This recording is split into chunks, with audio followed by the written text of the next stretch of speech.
February of 2021, a rumor began to circulate on TikTok that there were feral people living in US national parks. This sparked a lot of TikToks and even talks of a documentary. Unfortunately, most of those TikToks are gone now, including the one talking about a documentary, because there is no substantial evidence to suggest that feral people and/or feral cannibals are snatching people up in our national parks.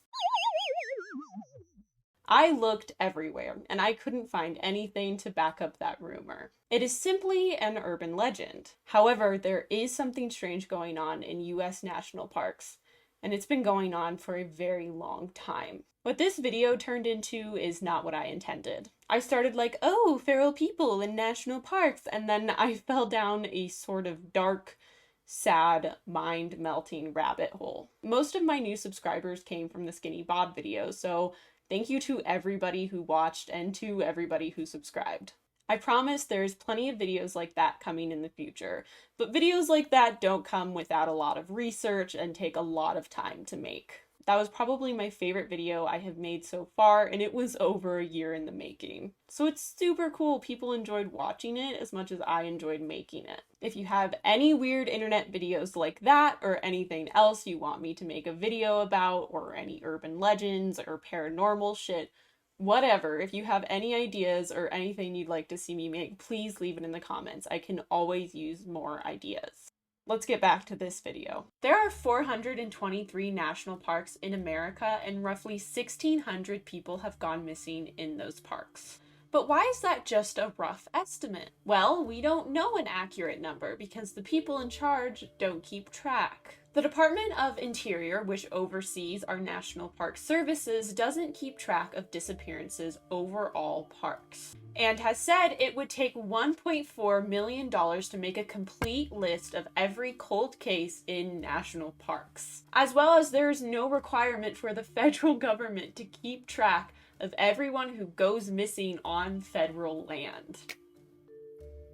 A lot of things starting to click here. What I meant by everything starting to click here is the fact that Indigenous women go missing at an incredibly high rate and nobody really seems to care and or investigate it. That is not what this video is about, but reservations are on federal land, and in the description I will link videos that are much more educated and better at talking about it than I am. As of 2013, they now have to report every missing persons into the Incident Management Reporting System. But I have yet to see any evidence of how this works, and that doesn't account for everybody who went missing before 2013.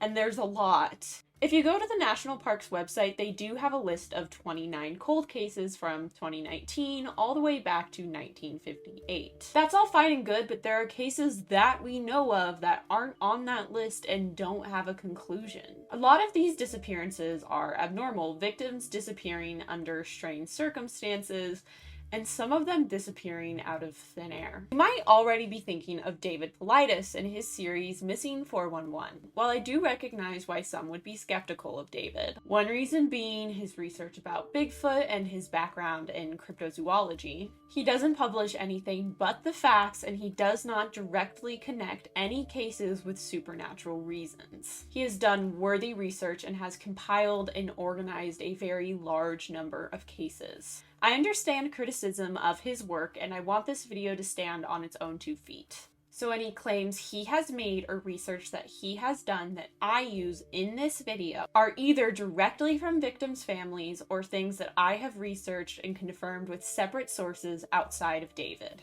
While mentioning David, I think one thing he has established correctly are profile points, which are pretty hard to debunk or to be skeptical of because they are simply a list of patterns from these cases. To establish a baseline of these strange disappearances, I am going to go over the disappearance of Tom Messick. Possibly one of the most interesting just vanished into thin air case. Yes, this case is featured in one of the Missing 411 documentaries. If you've seen it or if you know a lot about the case, feel free to just skip it. I have linked timestamps in the description. I separately confirmed all of the facts from the documentary with other articles and other sources, and even found a few things that they didn't really mention in the documentary or were taken from separate interviews. Tom Messick was 82 years old, 5'10", and 160 pounds when he went missing. He served in the U.S. Army as a paratrooper at the 82nd Airborne Division.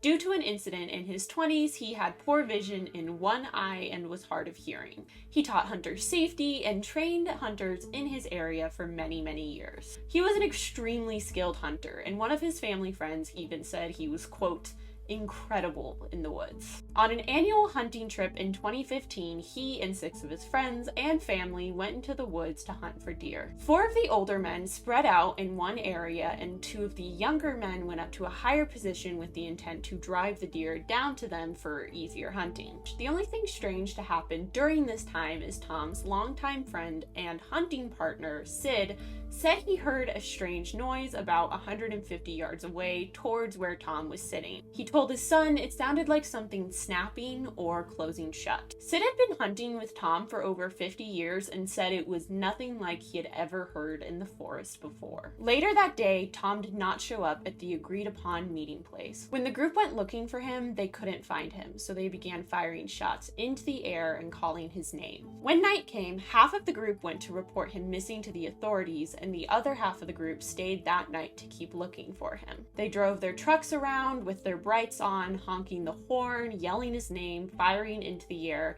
They did everything they could to draw him to them and to find their friend. And they stayed there all night. The next day, 13 search and rescue professionals went looking. In the Missing 411 documentary, the sheriff says the area seemed to be devoid of wildlife.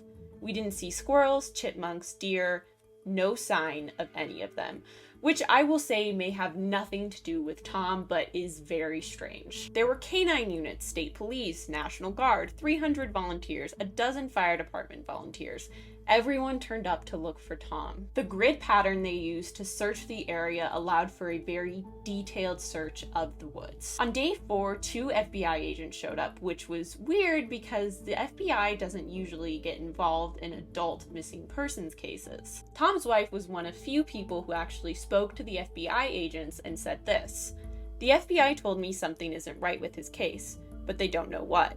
They won't share any theories if they have them. The FBI said until they make a discovery, they're never going to know."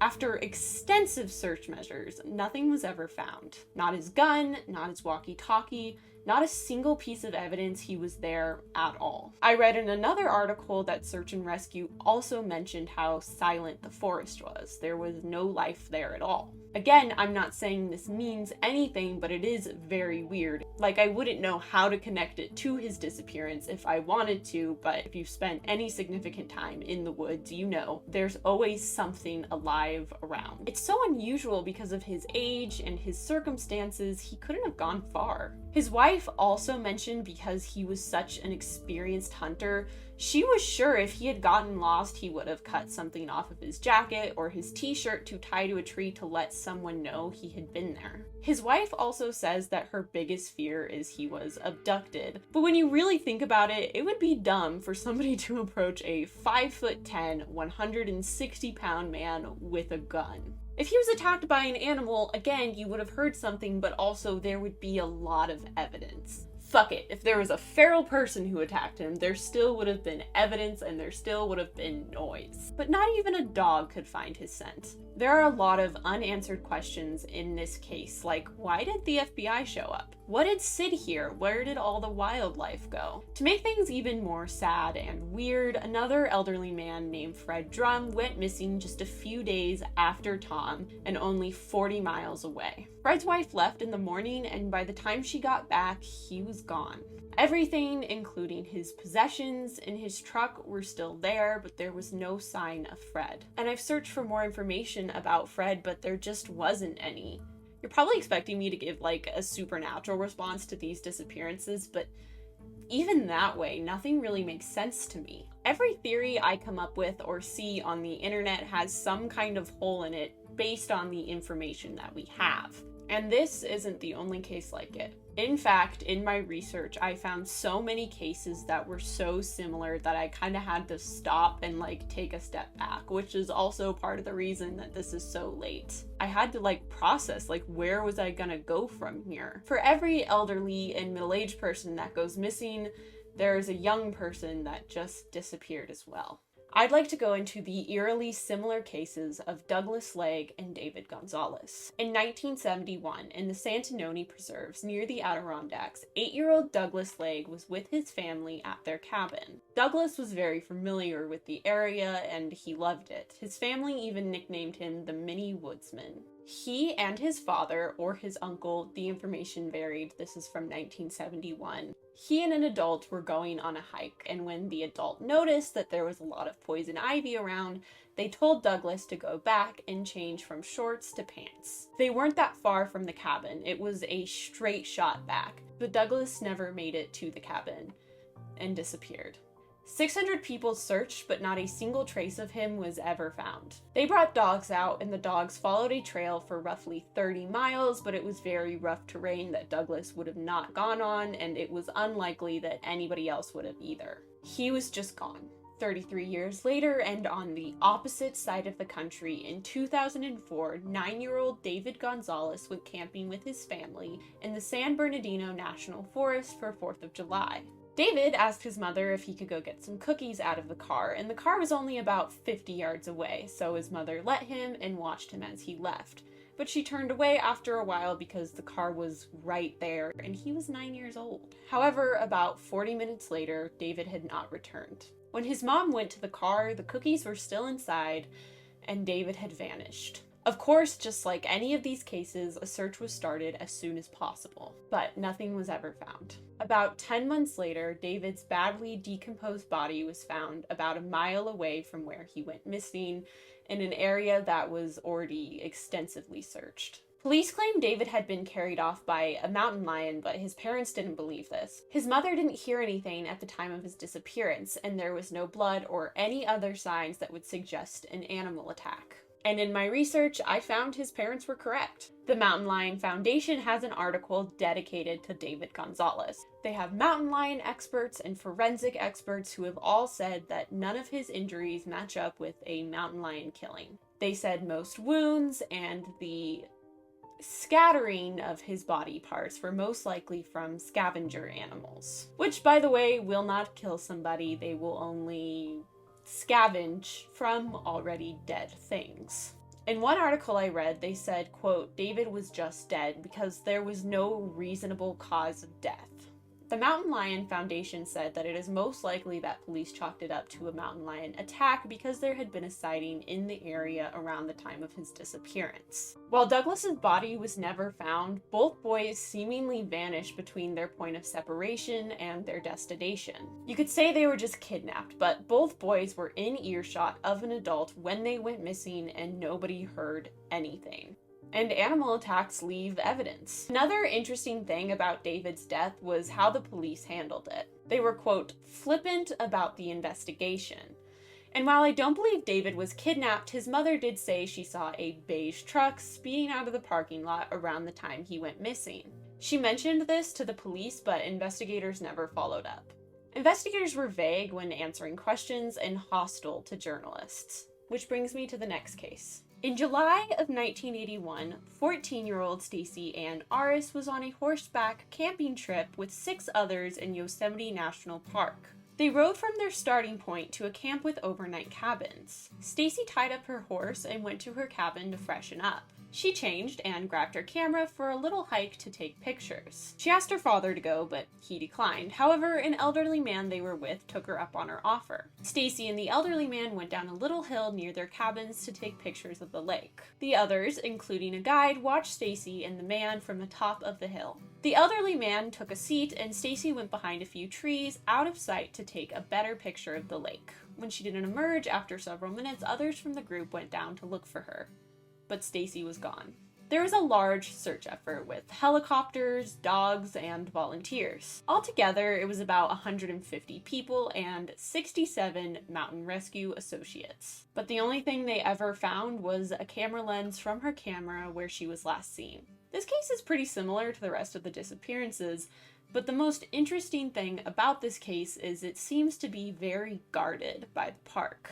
I read an article that came out March of this year that was just going over the case. The journalist, Brent Swanser, attempted to get a copy of the case using the Freedom of Information Act. Being a 30-year-old case, this shouldn't be a problem. But instead, he received a call from a special agent in the Park Service asking why he wanted it. He was told there was, quote, nothing there. Brent asked if it was a criminal case, if there were any suspects, to which the agent replied, nope.